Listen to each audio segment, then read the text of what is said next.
Hey guys, it's me, EODGamer here. We've put out a lot of content on making money, but in this video, I want to give you a nice summary of how much money I made from the strategies that I shared on the channel as well. I will rank them in order of like S tier, meaning the ones that I actually used a lot of, and D tier, which is the ones that actually didn't make me too much money overall in part of my total net worth. This video might be good for any of you who maybe don't have the capacity or time to filter through all the content. You just want to know a summary of which is the most important ones. Maybe you're preparing for a new league or you're trying to profit in the current league as well. That's the aim of this video. I hope you like this very nice summary, and towards the end of the video, of course, I'll be sharing with you additional thoughts and also as we go along. Now, first one, I always had to start off with this one because this is probably one of our most popular videos on the channel. How do you get your first mirror in Path of Exile 2? Now, there are many strategies in this one over here, but this is predominantly where I made my first mirror. A bulk of my resources in the early days came from this. But it's not my most profitable strategy. This ranks in a nice A tier, which means it is one of my best. It's how I got my first pot of gold, but thereafter the strategies will become much more better because it's just like an amalgamation of a lot of strategies into one. This is zero to mirror. I won't comment too much on it, but moving on, like any other videos that I have, I will explain a little bit because I know not all of you might have seen every single video. So this one is because it's all into one, so I won't explain much, but I made some money, good money, but not my most profitable ones as well. Now, I want to talk something that is very easily understood by most people, and that is the Gacha chance Astromantis. Trying to find, this is like representative of like using chance ops in general, whether it's for Astromantis, whether it's your Sapphire rings and stuff. This is horrendous. My luck is absolutely trash. Some of you were a lot luckier than me. I've seen some other people saying that you need 2,000 chance ops to get Astromantis as well. In my opinion, this strategy is a D tier. I showed you live as well. It's really tough. You might as well just sell the white bases rather than just chancing them. So I made no money. In fact, I lost a lot of money from these chance op videos. It was a negative to my net worth. So I put it in D, which means do not chance, I guess, if you have luck as bad as mine. The next one that a lot of us might be able to relate to is rarity meta. Stacking rarity, a lot of it as well, so that you can get lots of drops, so you can get lots of divine orbs from breaches, from bosses as well. This is very popular with a lot of people out there, and it is one of the best things going around, which is why your S-Capper prices are so expensive, the so-called of S-Capper. But personally for me, because this is a tier list based on how much I earn, I actually hardly use this rarity to make a lot of money. This made up very little amount of my money, like insignificant amounts, because I make so much more money elsewhere with the other strategies that I have. I would say rarity for me is a C in terms of profitability, not that great. In fact, the opposite of rarity, which is no rarity, was actually a lot more profitable for me. So this video over here, I talked about farming white bases using the breach stones, using level 82 maps, getting the white bases and selling them, which means I don't want blue or yellow items, and rarity to me doesn't matter as much. You might lose a divine or so, but on average, I found that I wanted to do crafting. So I needed a lot of bases. I needed also a lot of I wanted to sell a lot of white stuff. I got a lot more stellar amulets, white and stuff like that as well. So this was really nice. Either to make more crafting videos to funnel through to crafting, or to sell off, whether it's like selling breach rings and stuff. Anti-rarity was ironically a little bit more profitable than rarity for me in this current patch as well. That was really solid. Now, another video of ours that was super popular. This one was the Trials of Chaos one. A lot of people watched this. This one was like 100 plus. We were one of the first few to talk about this as a very stable earning strategy. What it is, you go into Trials of Chaos, you run in all the way, you kill the bosses, you get the nodes, and then after that, you sell them off on the market. You don't bother like doing any reforging or whatever not. You just go in, exchange your time for money. A lot of people complained in the very beginning that you just didn't have the resources to even fight the bosses in the first place because Trials of Chaos was quite difficult. But over time, more and more of you started to realize that it is actually a very good way of getting your first pot of gold. I did spend quite a good amount of time on Trials of Chaos, but it is not my top profitable strategy. In fact, it's B tier. So as you can see here, farming stuff generally in terms of how much money it makes me is not a significant proportion of my time. Most of my time is actually the profitability comes from ideas, which I'll talk about, like flipping stuff, trading as well, which will be a lot more efficient. If you are a working adult or you are very busy in your life as well, perhaps your family, your friends that you want to attend to, you don't have time sitting on computer all day, you can just AFK. A lot of the other strategies will be in S tier, which is my personal life. I don't have time to like just grind maps 24/7 like a bot or something like that. I still have to make videos for you guys, right?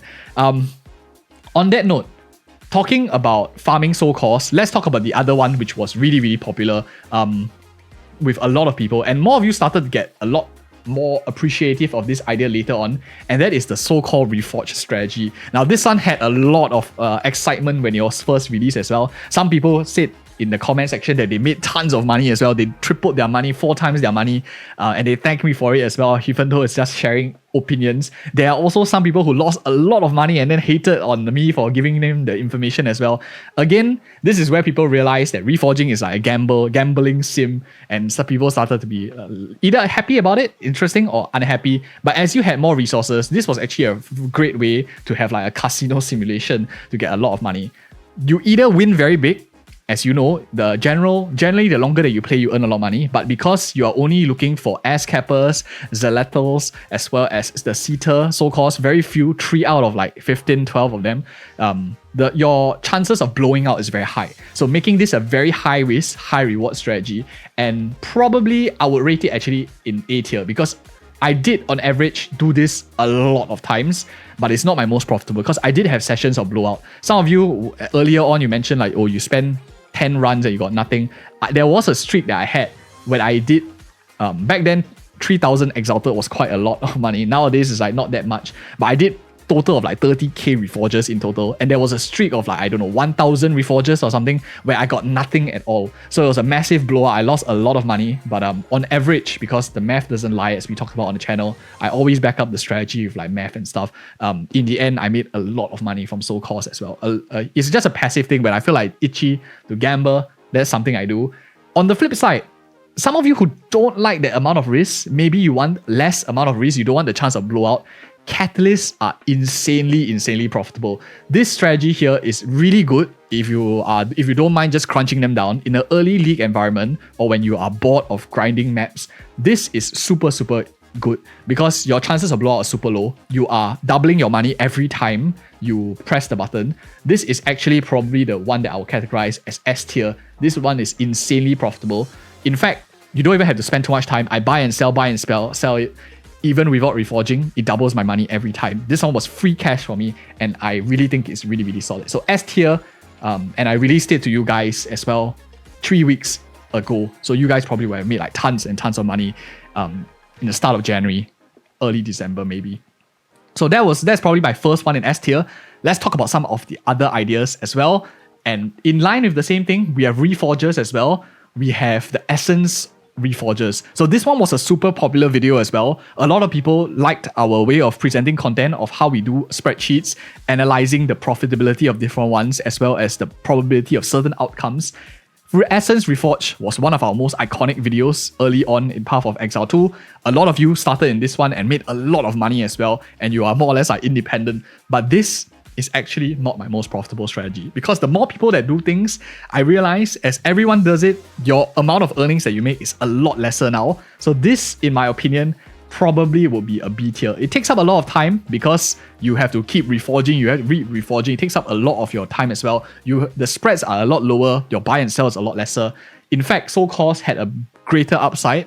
Essences were too common, everyone was doing it. So I didn't continue doing essence as much, until, of course, maybe I saw some nice opportunities in the market using the spreadsheets that we provide to you guys as well. That's when I hop back in to the items. So talking about all these stuff, there is another one of a certain arbitrage reforge, and that is Deliriums. Now, Deliriums is a very interesting mix.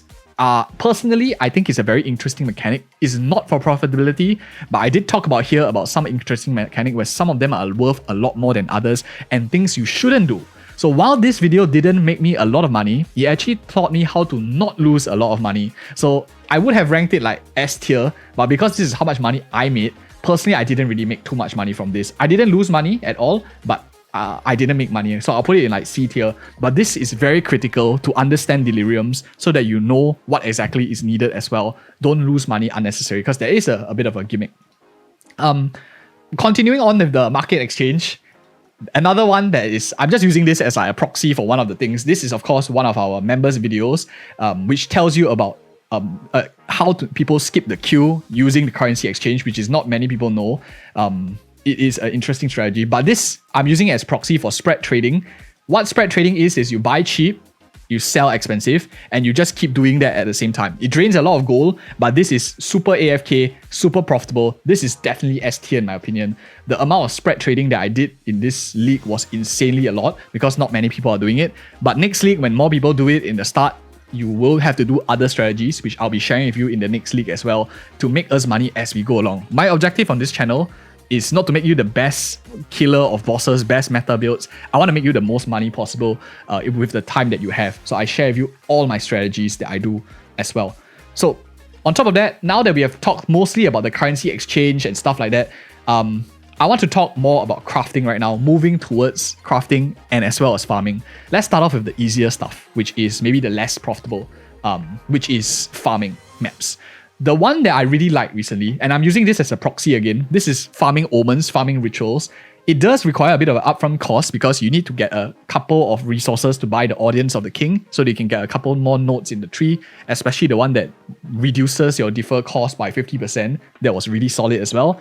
Omens, really profitable. I will definitely put it in A tier. The only maps that I do nowadays is rituals and breaches. And that is to get the gold so I can continue my strategies. And I always only do like rituals and breaches because it's so profitable for the amount of time and value it provides me.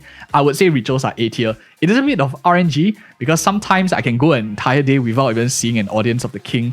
Until today, I've only seen one purple omen once. I believe it comes out level 80 plus maps as well. So it's really, really rare. But when you get a nice payoff, there was one day I got like 2 or 3 in one day. Those are good days. Those were really, really fun. So on that note, let's talk about the other ones, which is general mapping. I use this as a proxy. I talk about trading versus mapping. I'll just give you a quick teaser. Trading is a lot more profitable, as you will see from the remaining of our strategies, which is flipping, crafting, and stuff like that. I'll point out which is the better ones I use to make money. But overall, if it's mapping is really bad. In terms of time it takes, I do think I'm a little bit busy. I work a full-time job as well. I don't have too much time to play. I mostly AFK. Some of you who have pinged me will realize. I think mapping is a C tier. It takes up a lot of time. Citadels are of course really good, but it takes up a lot more time compared to the amount of earnings that I get. Now, let's move on to the other stuff, which is the ones that I made a lot of money from. And I have a lot of these videos on the channel. My crafting videos, bulk crafting. Now I'm going to share with you the most valuable out of all of them. Let's start off, of course, with the ones that are least valuable, I guess. The ones that I didn't make too much money on. This double up as not only a crafting video, but it's also a market analyst deep dive video where I share with you the whole market, what is the stats that are needed, what is good, what is not, when it will be good, when it won't be good. Timeless. Any league will be good. For now, Scepters, I didn't make too much money from this. I just did a market analyst video. I didn't really churn a lot of money, so I'll put it in like C. I did sell 1 or 2, but it wasn't my profit generator. I also did this really, really late into the league as well when I'm doing more market analysis videos for you guys. Similarly for crossbows, I did this just recently as well, a deep dive in the crossbow market, what stats are good, what stats are not. So I didn't personally make too much money from this as well. Most of my money came from elsewhere. So the more recent videos here naturally will rank a little bit lower in terms of crafting, but the earlier ones actually would make a lot of money. Quarterstaffs, even though it was quite early as well, personally I didn't make too much money from this. Pillar does exist, Pillar of the Cage God. So that wasn't super profitable for me. I found that quarterstaffs needed a little bit more investment to get going. The other stuff that I found really, really profitable, let's start off first with bows. So bows, the thing is bows were really good early on when you could, when people were still looking for good bows. As it gets later on in the league, I made a lot less. I'll put this as a B tier. I did make good amounts of money crafting bows early on, which is why this was my first video out when people were still looking for a decent bow. Once it gets later in the league, people look for additional arrows, dual string bows, and stuff like that. It becomes a lot harder. So this one was not too bad. Bows, but they weren't my best. Wands, this was my siphoning wands, attune wands crafting video. We got a bit lucky as well, hitting a few +5 lightning spells, but it wasn't also super profitable for me. I didn't make tons of money. So B tier, it was done very early in the league because it was meta, but a lot of other people were also crowding into these spaces. So I share with you guys the knowledge, the crafting, to educate you guys what is the odds and stuff like that. But at the same time, those were very popular markets, which is not where I made most of my money.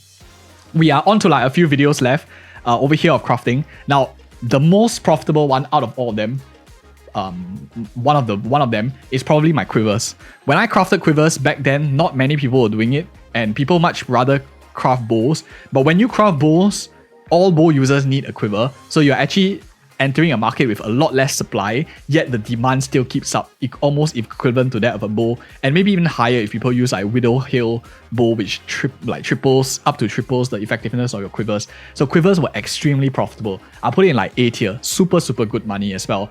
Farm trees plus 3 skills. This was actually one of the things that I did to accelerate my earnings the most in the early days. It's part of my Zero to Mirror series of crafting. It was one of the items in there, but this is actually the thing that gave me a lot of money, especially early on in League. If you are watching this video for a future League, I highly recommend you check out this plus 3 skills video. It teaches you how I really spam plus 3 skills, whether it's spell, minion, projectile on your amulets and stuff. Melee skills, very profitable with a very high accuracy of guaranteeing it. I made tons of divines early on in the league in like December when the game just came out, December and early January as well. So super good. Probably one of my best ideas. We are down to our last few. Now let's talk about something like just for fun, right? A super clown one. This one here is reforging greater essences. Don't mix this up with reforging normal essences, which we talked about previously already. This one here is greater essences. I just wanted to test the statistics to see whether the probabilities are different for us, because no one is going to be as foolish as me to actually burn cash in Path of Exile 2 just to test a theory. I'll save you time, the 15 minutes. Don't recraft at greater essences. It's not worth it as well. This is D tier for sure. If you have greater essences, just sell them. Don't recraft them. There's no difference in the odds as of course, Early Access League 1. It might change in future. Maybe they realize we have no idea why you can reforge greater essences if they don't even guarantee you a greater essence. But hey, it is what it is. 4 videos left now, and this comes a very profitable one. These white items here is very similar to spamming and farming, but this is more of like picking them up and selling them and flipping them out on the way. Your Sapphire rings, your Stellar amulets and stuff. This is very good cash, but it was a bit of RNG. If you don't get the Stellar amulets, which is quite hard to get, sometimes you drop a blue Stellar, sometimes you drop a yellow Stellar as well. You get really frustrated. But knowing what items to pick up as you are going along and what items that people want to buy is really solid. So I highly recommend you at least check out what items are worth picking up, because this will help you on. It will be passively in the back of your mind once you know this. Your trade filters might not even have this, and some of the stuff that the trade filters, the popular trade filters have, they highlight useless junk. This video will basically like summarize everything and help you filter down what you need, which is going to be a lot more efficient as you do your runs. Highly recommend you to check it out if you are interested in future leagues too. Now, 100 chests. This is a very profitable one because it was very easy to snipe crafting chests. This was a market deep dive that I did for Dex and Intelligence. Generally, I made a lot of money with chests, a lot of money towards the end of the league because no one was supplying very good ones. I was selling it for like 80 plus divines, 100 plus divines every chest that I did. This video itself, the demonstration, didn't make me tons of money because it's just an educational video. But thereafter, when I crafted chests, I made tons of money. If you want to also understand the thought process when I do my crafting, how I made 100 plus, 200, 300 divines from just chest plates alone, like why would people buy chests? Check this video out, it's super useful. I will put this as an S tier. I really made a lot of money, like almost half a mirror out of all of them just from selling chests alone, flipping chests. These are top 2. So I left the best for last, which is really solid. Let's talk about the one that is less interesting right now, which is breach rings. And crafting breach rings, in summary, is a lot better than buying them, especially in a middle league environment. So I had 100 plus of these rings. I crafted all of them, and I make ridiculous amounts of money. The rings itself, in terms of space it takes on your stash per divine orb that is worth, is the most profitable. By if you are lacking of premium stash tabs in your inventory, do this because it doesn't take much space, yet they are worth a lot of money. People use it for attribute stacking, people use it for mana regeneration and stuff. This is S tier. Probably if I were to recommend one of the videos to must watch, the best out of all of them that will make you tons of money in any league, is this one here. The breach rings are probably my top pick for any of you to get started. Last but not least, of course, is flipping. Personally, out of all things, is this video the thought process that I have, that I share with you guys transparently as well. This is the one that made me the most money in the game by far.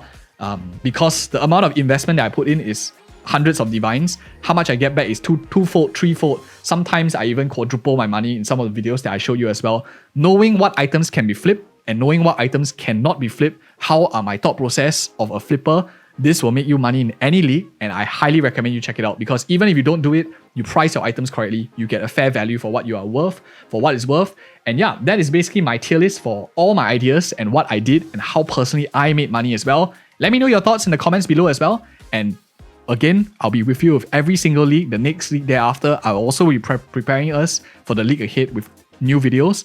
Check it out. Thank you guys again so much for watching, and see you guys in the next video.